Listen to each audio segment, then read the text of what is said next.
Selamat datang di channel Cerita Cinta, channelnya Cerita Cinta Romantis. Sebelum lanjut, mohon dukungannya dengan like dan subscribe dulu. Ternyata aku anak orang kaya. Bagian 57. Meisha yang duduk di mobil saat ini sangat bangga. Dia sudah merencanakan ini selama beberapa hari terakhir demi menggantikan adik keduanya untuk menandatangani kontrak. Dan akhirnya dia berhasil sesuai keinginannya. Dek, hasil dari pesanan yang susah payah kau dapatkan malah diwakili olehku. Maaf atas semua usahamu ya. Meisha tampak dalam suasana hati yang sangat baik. Berkat perhitungan dari suaminya, dia bisa menggantikan Mary sesuai keinginannya. Wakil CEO Milano, selamat.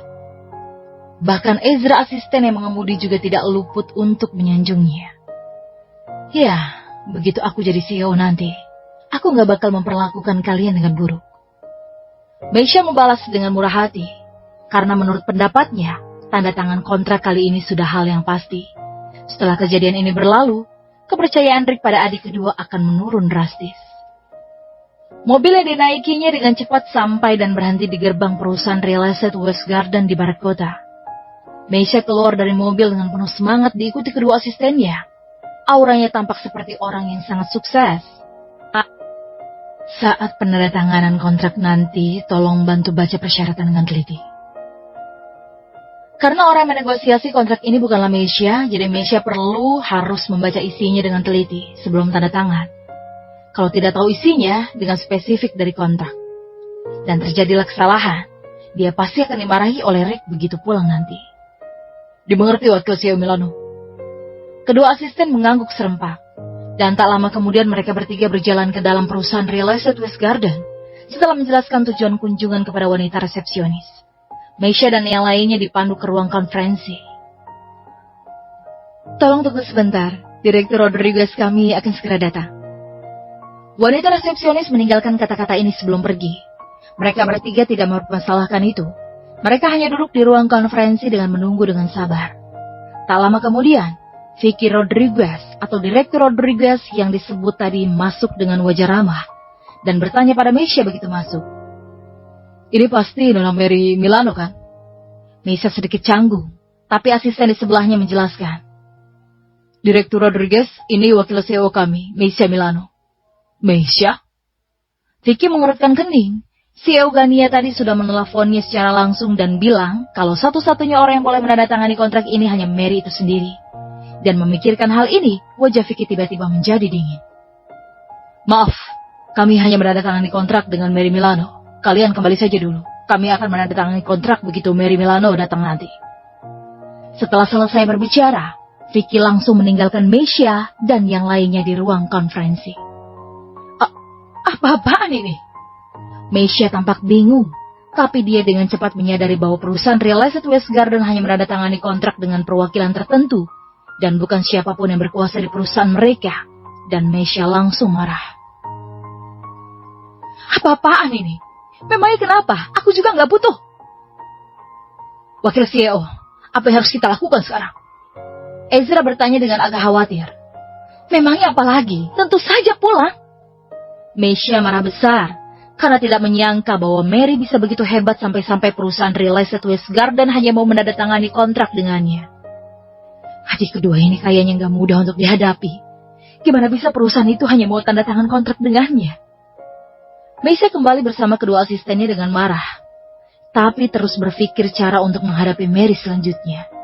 Setelah kembali ke perusahaan, Rick buru-buru mendekat untuk menanyakan situasi dengan ekspresi serius. Kontraknya sudah ditandatangani. Hal yang paling dipedulikan oleh Rick masih pesanan dengan harga selangit itu. Sampai-sampai hal-hal lain seperti mencari putri keduanya saja ditunda dulu. Belum, perusahaan itu hanya mau tanda tangan dengan adik kedua secara langsung.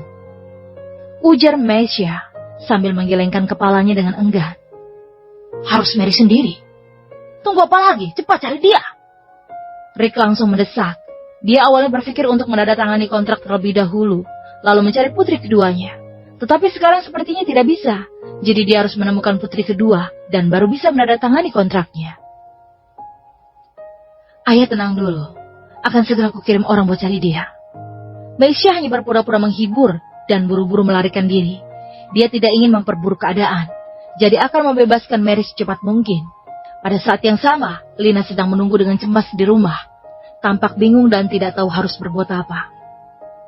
Ayahnya tiba-tiba bergegas kembali dengan tergesa-gesa. "Lina, ibumu sudah balik?"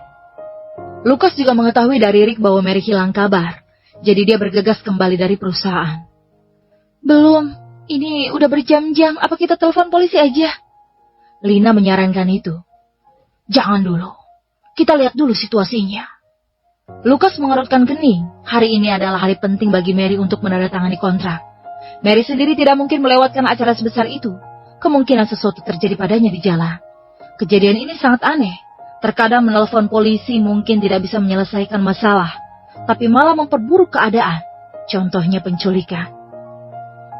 "Kita terus menunggu seperti ini." Lina tampak cemas dan pucat. "Tunggu dulu. Apa ada yang menelpon rumah tadi?" Kalau itu penculikan, para penculiknya seharusnya menelpon. "Enggak ada." Lina menggelengkan kepalanya. "Ini aneh."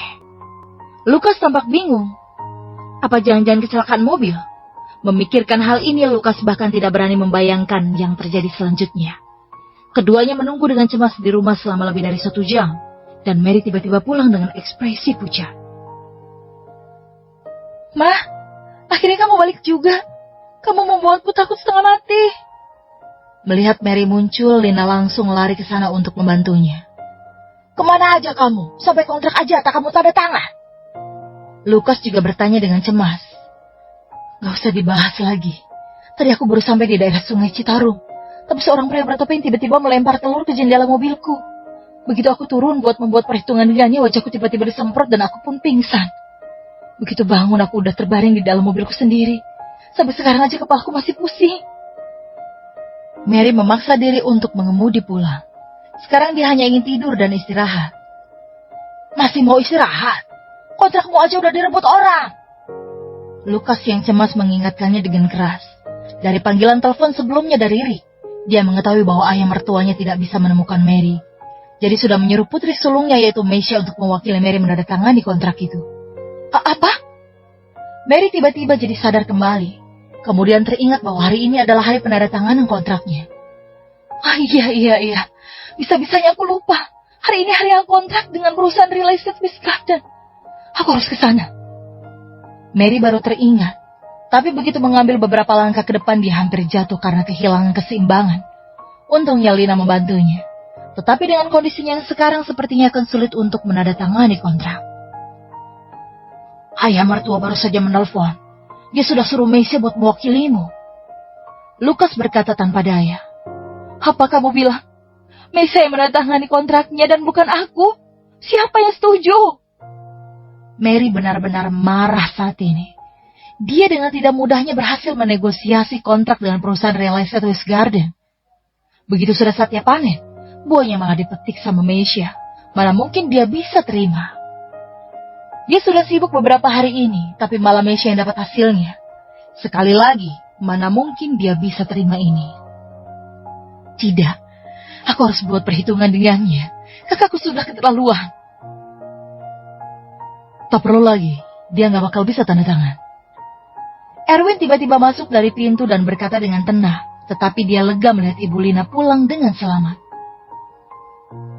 "Erwin, apa maksudmu? Kenapa gak bisa?"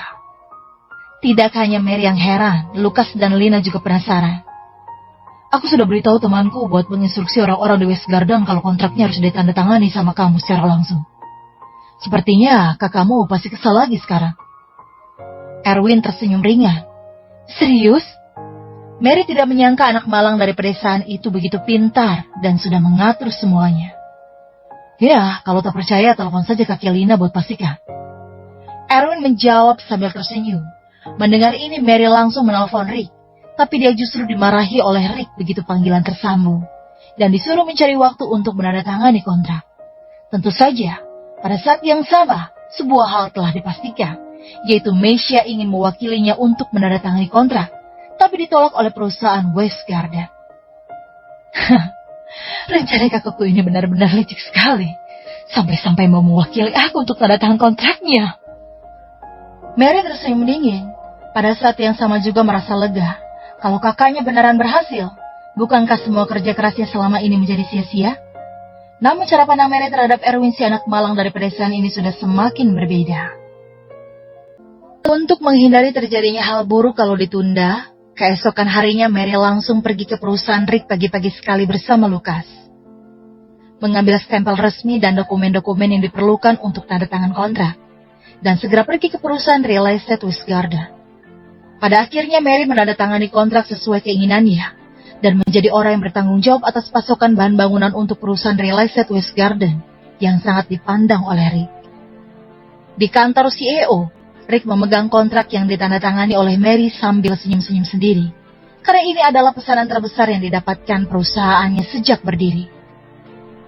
Karena kamu telah berhasil menandatangani kontraknya, sesuai janji sebelumnya, aku akan memberikan seseorang untuk mentransfer 10% saham perusahaan padamu. Beberapa hari lagi nanti mau pertimbangkan lagi. Kesalahan besar seperti yang kemarin. Ayah, kalau bukan karena rencana kakak, mana mungkin aku terlambat. Dan tanpa bantuan Erwin, sudah berhasil kerja kerasku. Mary sangat marah, karena kakaknya semakin melawannya. Dan sepertinya akan ada banyak rintangan dan perhitungan dari kakaknya yang harus dihadapi ke depannya. Bahan bangunan akan dikirim ke lokasi konstruksi barat kota. Dari sini ke lokasi konstruksi di barat kota setidaknya akan butuh 1 jam. Lebih baik kamu awasi dengan teliti. Akan ada banyak organisasi jahat yang akan mencari masalah di lokasi konstruksi di barat kota. Jadi berhati-hatilah. Rick paling muak dengan pertikaian antara sesama saudara kandung, dan tidak ingin mereka menghabiskan waktu dan usaha mereka pada hal yang tak bermanfaat semacam ini.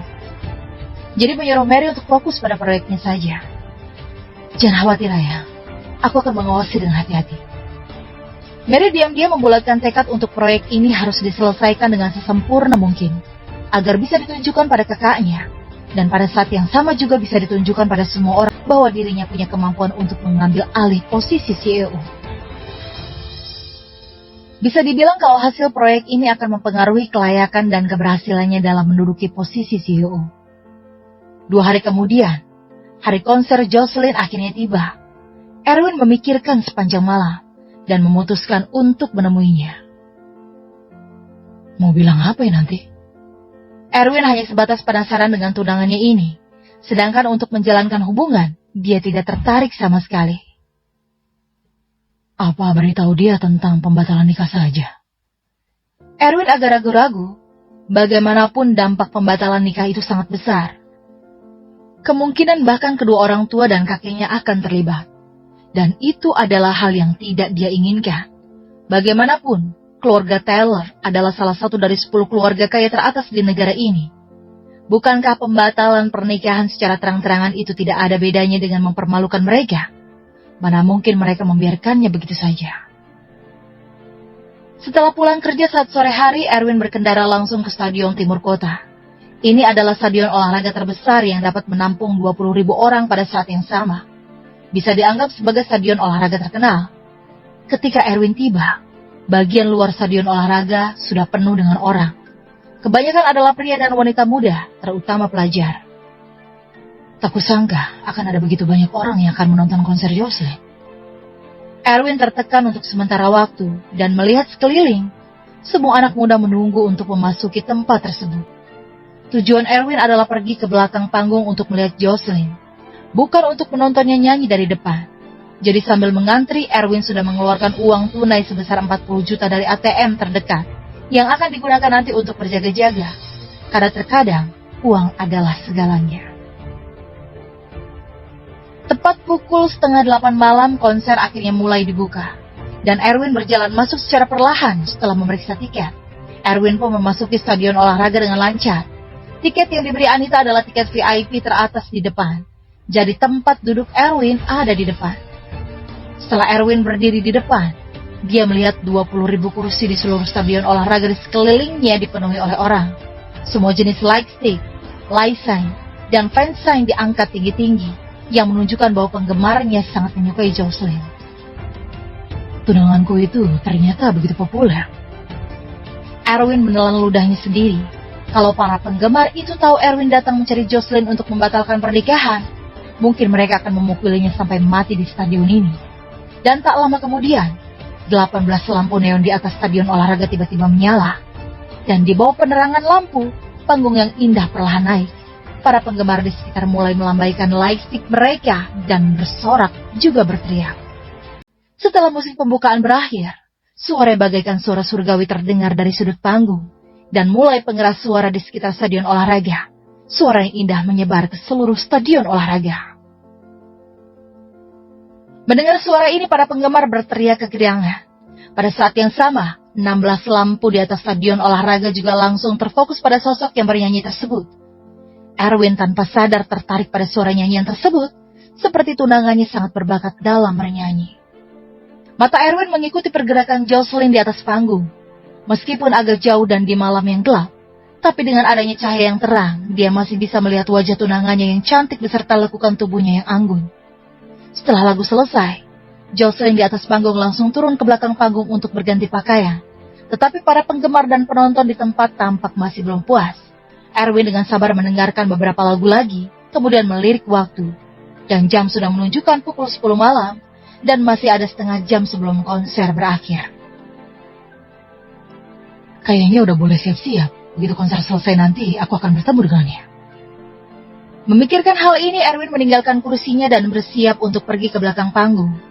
Umumnya orang luar tidak diperbolehkan untuk masuk ke belakang panggung, tetapi Erwin datang dengan persiapan. Erwin menyelinap ke pintu yang bisa mengakses ke belakang panggung. Selama melewati pintu ini, maka sudah bisa masuk ke belakang panggung. Hanya saja ada 2 penjaga keamanan yang menjaga, serta kamera CCTV yang memantau di dekat situ. Jadi tidak mudah untuk masuk baginya. Erwin mengamati terlebih dulu dan melihat bahwa staf dengan kartu karyawan dapat masuk dan keluar sesuka hati. Dan yang tidak memakai kartu karyawan justru dihalang oleh kedua penjaga keamanan tersebut. Terutama beberapa penggemar yang sudah sangat sering dihentikan oleh 2 penjaga keamanan ini. Kayaknya aku harus mendapatkan kartunya dulu deh. Kalau nggak bakal susah masuk nanti. Erwin mengamati untuk waktu yang lama di sekitar titik buta dari pintu itu. Dan akhirnya melihat seorang pemuda kurus yang memiliki kartu karyawan, yang saat ini sedang berjalan keluar dari belakang panggung, dan kebetulan sedang menuju ke arah dirinya. Memanfaatkan di saat pemuda itu sedang lengah, Erwin langsung menariknya ke sudut yang kosong dan berkata, "Bro, pinjam kartu sama bajumu dong." "Kenapa aku harus kasih?"